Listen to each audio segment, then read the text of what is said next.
कोल्हापूर जिल्ह्यातील करवीर विधानसभा मतदारसंघामधील काँग्रेसचे आमदार PN पाटील यांचं काही दिवसांपूर्वीच निधन झालं आणि त्यांच्या निधनानंतर संपूर्ण त्यांच्या गटाची जबाबदारी आहे ती राहुल पाटील यांच्यावरती आलेली आहे। राहुल पाटील हे PN पाटील यांचे चिरंजीव आहेत। नुकताच त्यांच्या गटाचा एक मेळावा झाला आणि त्यामध्ये असं ठरलं की पुढची जी आगामी विधानसभा आहे ती राहुल पाटील यांनी लढवायची आहे। खरं तर मेळावा झाला आणि त्या मेळाव्यातून एक सूर आला की आता पुढची विधानसभा आहे ती आपण लढवायची आहे। काय त्या मेळाव्यामध्ये झालं? काल जो आमच्या प्रमुख कार्यकर्त्यांचा मेळावा झाला त्याच्यामध्ये अशी चर्चा झाली की साहेबांच्या जाण्यानं या मतदारसंघामध्ये एक मोठी पोकळी निर्माण झालेली आहे आणि आगामी येत्या विधानसभेमध्ये साहेबांच्या गटाकडून उमेदवारी जाहीर करायला पाहिजे आणि ती करत असताना ह्या गटाची सर्व निर्णयाची जबाबदारी हे त्यांच्या कुटुंबाकडे सोपवली गेली। त्यानंतर मग त्यातीलच ठराविक प्रमुख मंडळी ह्यांनी घरी येऊन माझ्याशी आणि माझे मोठे बंधू यांच्याशी चर्चा केली आणि आमच्या दोघांच्या निर्णयानंतर माझी उमेदवारी काल जाहीर करण्यात आली। खरं तर आता तुम्ही रिंगणात उतरणारच आहात, पण या संदर्भातले जे सगळे निर्णय आहेत ते काँग्रेसचे वरिष्ठ पातळीवर होतात। वरिष्ठ नेत्यांच्या कानावरती हे घातलेलं आहे आपण?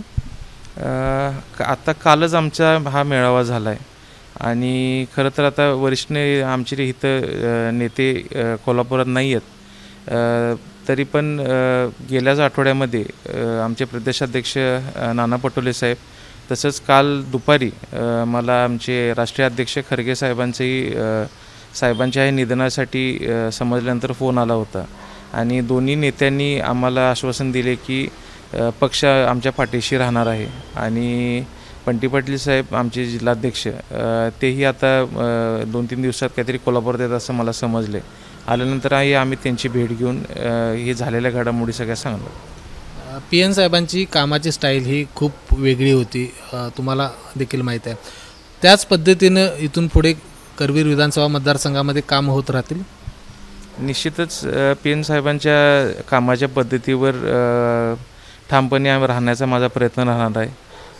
सर्वसामान्यांची गोरगरिबांची कामं करणे, सर्व पक्षातल्या लोकांची कामं करण्याचा जो त्यांचा नेहमी ज्यांची पद्धत होती त्याच पद्धतीनं माझाही प्रयत्न राहणार।